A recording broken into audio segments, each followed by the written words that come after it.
I'm doing is going to go deep into what the heck this is, like what the business is, what we're looking to accomplish, what's in it for them, but more importantly, going over our core values as well as, our vision. What does it look like? Where are we looking to take this? Because people buy into visions.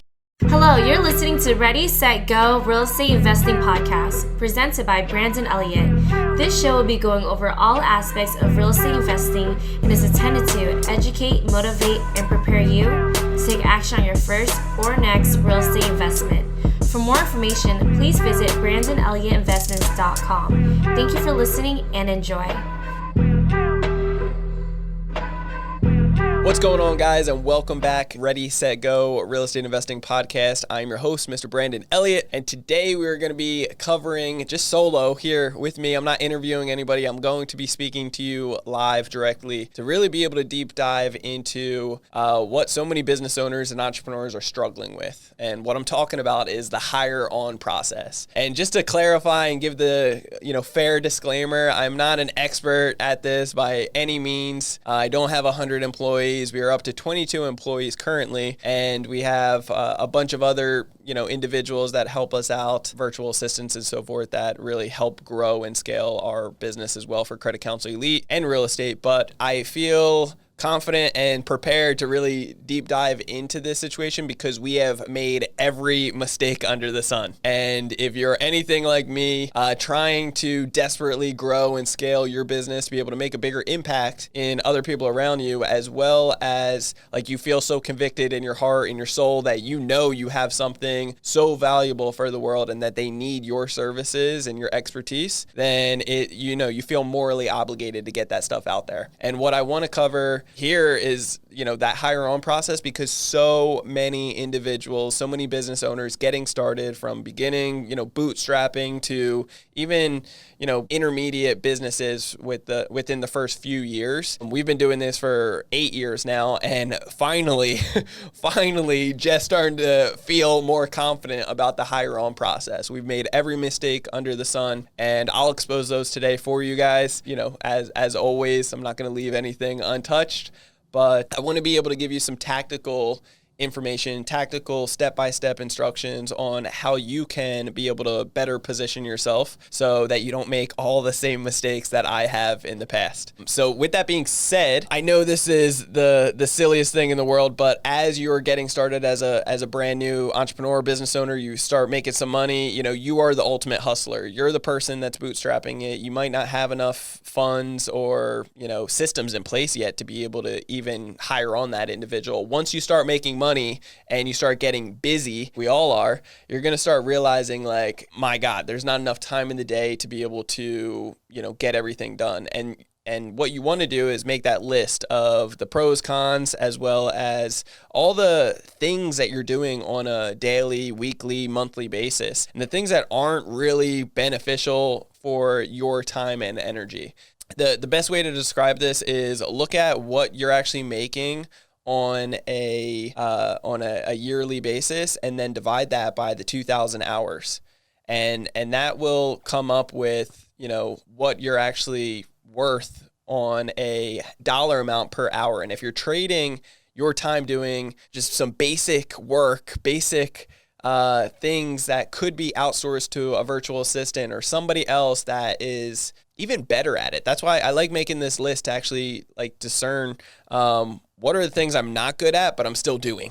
And what are the things I'm good at that I need to be doing, right? And what are the things that I'm good at, but somebody else could be doing it for me to really take this off my plate, to be able to buy back time? And if you're trading your time for money and at the end of the day, it's really not adding up, because on an annual basis, you're making so much more. It's something that you should consider to actually hire out if it can be a heck of a lot less. And finding the right butt in the right seat is going to be the most crucial and important thing.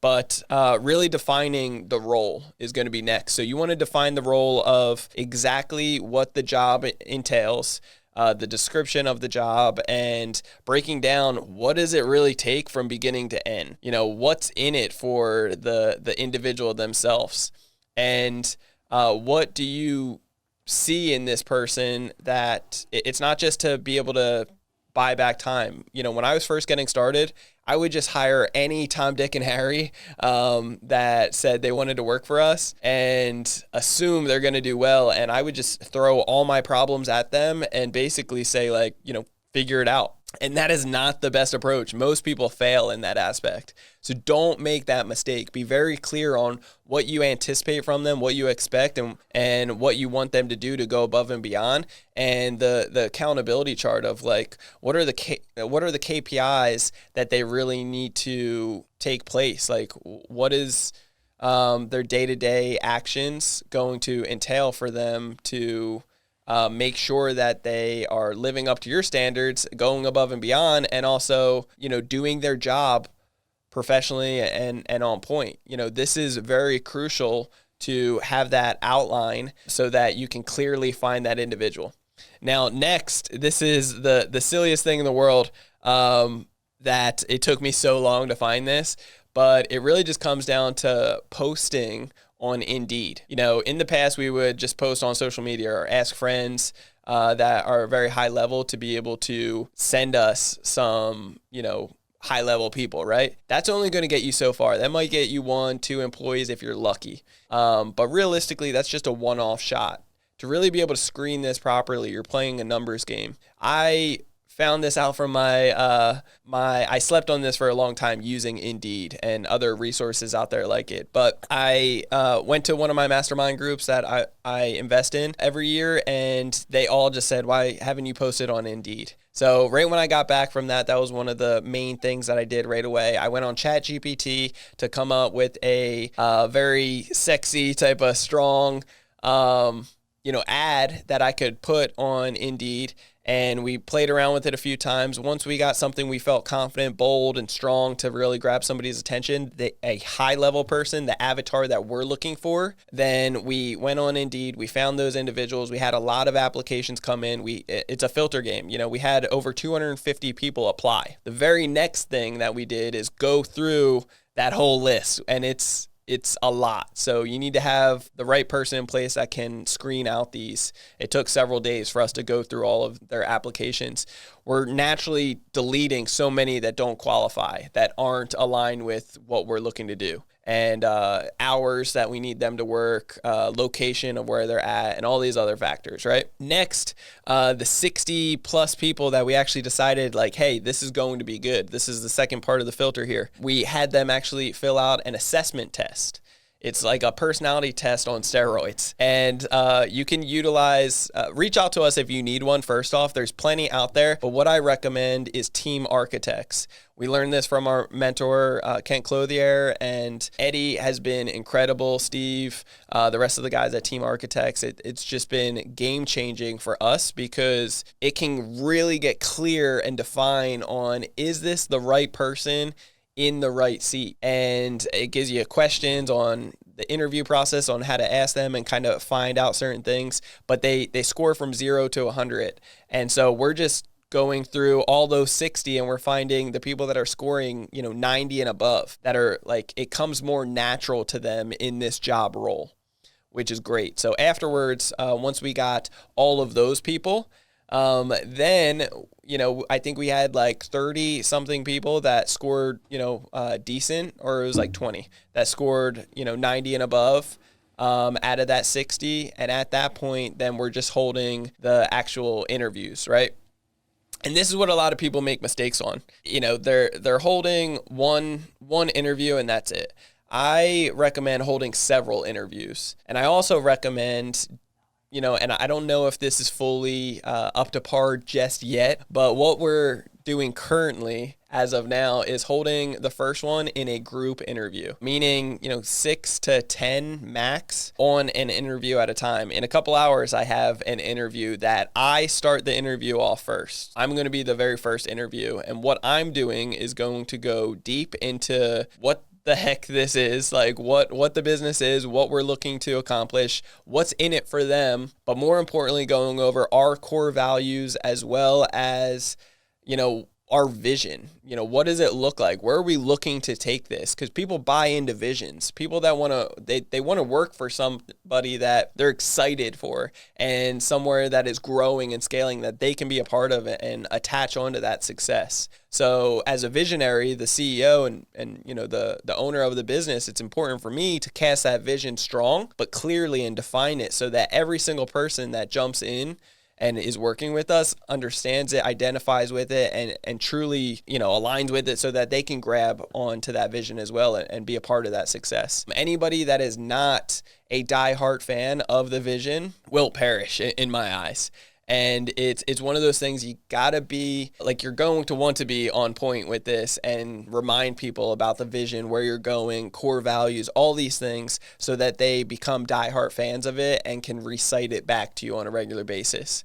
It's a good pop quiz that you can do to employees down the road. But really coming out with that first initial interview, going over, asking a couple questions afterwards, answering anything that they may have.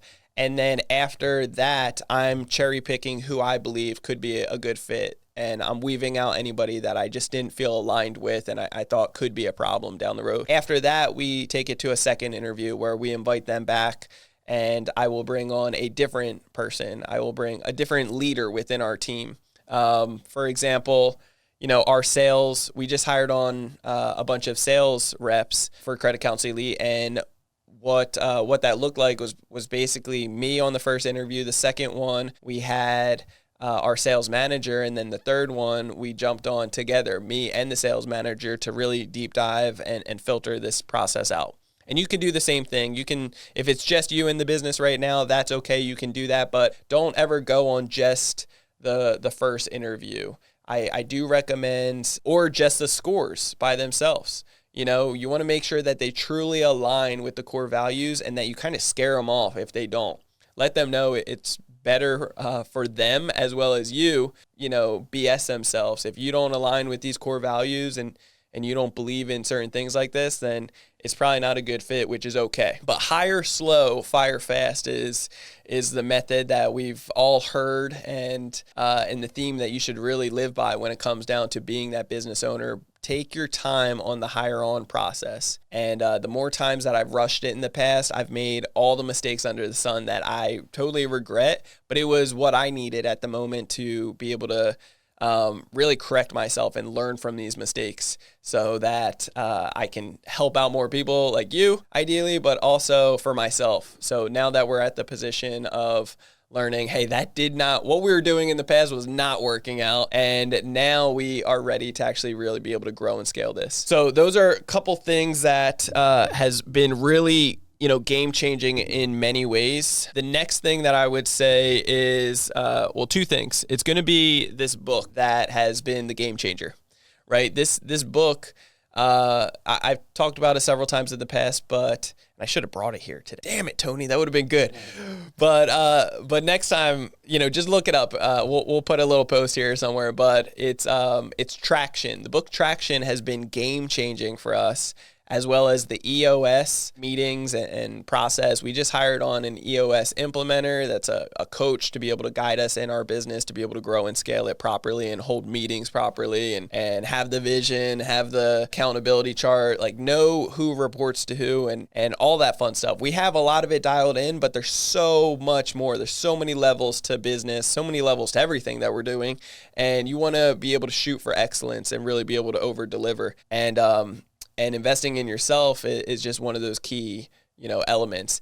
And the good part is the EOS system as well as the Traction book. It's a no-brainer.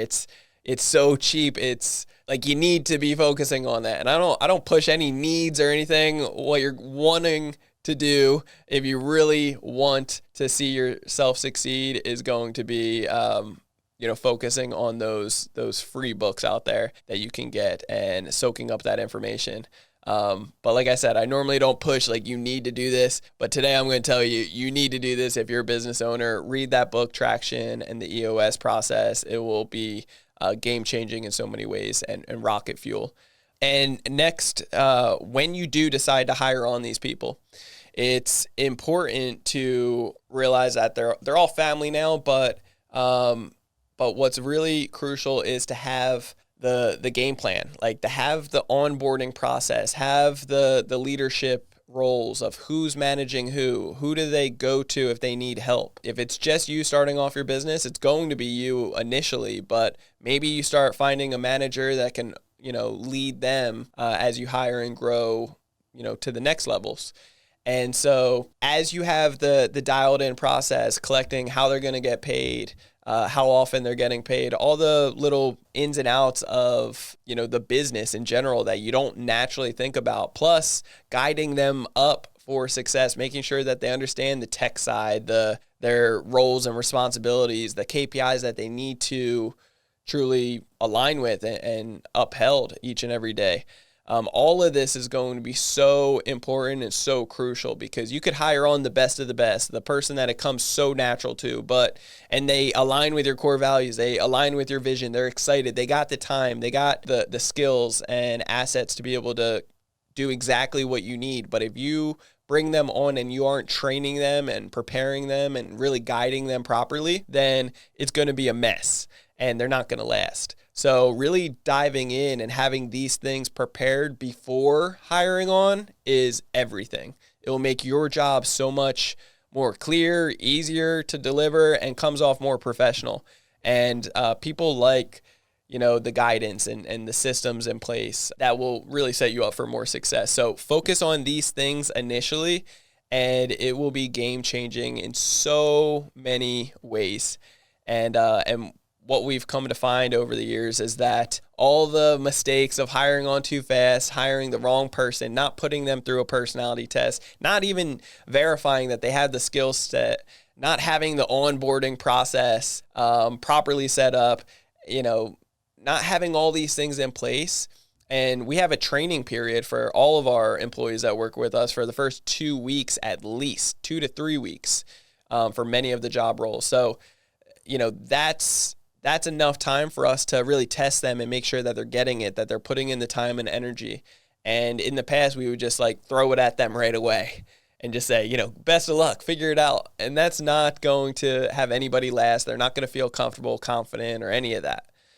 So keep in mind, it's a lot more than just the money. People want to feel kind of accepted and also on a path, a journey of success. And so if you can cast that vision, make it systemized and make it organized, they're going to love it and they're going to be attracted to it and really succeed with you. And if you have everybody on the team actually held accountable for, their KPIs and what they're looking to accomplish, then every single person every day is helping move the boat forward. And there's going to be a lot of learning curves, is what I'd say, as anybody's growing anything. But it's going to be well worth it at the end. So I hope this serves you guys today. And lastly, before I forget, we give surveys all the time. So people that are brand new, we're surveying them. Like, hey, how was your first day? Cool. How was the end of the week? I will personally reach out to them, not in a group setting, but personally reach out to them and ask them, hey, how is everything? What's going on? Any feedback that you can give us? How could we have made this better, easier for you to understand and grasp? And we'll take some of that advice and actually, add that to the onboarding process so that people can really be set up for more success as we hire on the new people. I get ratings on every, leader that's guiding the new people. And if they're not scoring high, I want to know why. I want to know how we can improve and really be able to grow this. And these are some of the key factors that I wasn't doing originally, and you may not be as well. So I hope this does serve value to you today, as it finds you and you start implementing these things, re-listen to this, rewatch this, take notes on it, and then start implementing it. That's the biggest key factor here, is just implementation. As you start implementing these small little, fractional things, it will start compounding your success and start building up to something that you're really proud of. And so at the point that we are in right now with Credit Counsel Elite, with our real estate companies and so forth, I'm really proud of it. And it also highlights and shines all the things that we are messing up on and how much we can really aim for excellence in such a magnified way. And so that's what I get really pumped up and excited for, because it's just the beginning. Okay. And I've been doing this for 8 years, as a business owner, and it's just the beginning, and it's just getting better. It's finally starting to take place of hey, we're starting to do this right now. And so I hope that feeling comes over you sooner than 8 years for me. Okay. But love you guys all so much. Appreciate you as always. If you haven't already, hit that subscribe button. You're going to want to do that right now. Hit the subscribe button so you get that newest notification to the podcast every single week. And when the new episode drops every Monday, you'll get that notification. Listen to a few episodes. Leave that 5-star review if you haven't. If you already have, love you, appreciate you. And make sure you get your significant other, friends, family to leave a review as well. The more the better, and it just helps us reinstate what we're trying to do here by educating, motivating, and preparing you to take action. And push this out there, share it out with somebody that needs to see it. If you guys want to get a hold of me, you can always do so on Instagram. It's Brandon Elliott Investments. Otherwise, check out our page, Credit Counsel Elite, on Instagram. It's brand new. So we are looking to get to our first 100 followers. We are at, I think, 8 right now. So we just started it the other day. Get it up there. Appreciate you guys all greatly. And if you want to get a hold of me on Facebook.com/Brandon Elliott Investor. Otherwise, check out CreditCounselElite.com. That's www.CreditCounselElite.com, where we will really guide you in how to be able to fix credit quickly, but more importantly, get up to $500,000 every 6 months at 0% interest. We're teaching you how to get the banks to say yes like that every single time, so that you feel more confident, bold with how you're putting the cards in the right order. So afterwards, you can travel, hack, and diversify into real estate investments to really be able to change your life. So appreciate all you guys. We'll see you on the next one. Till next time, God bless.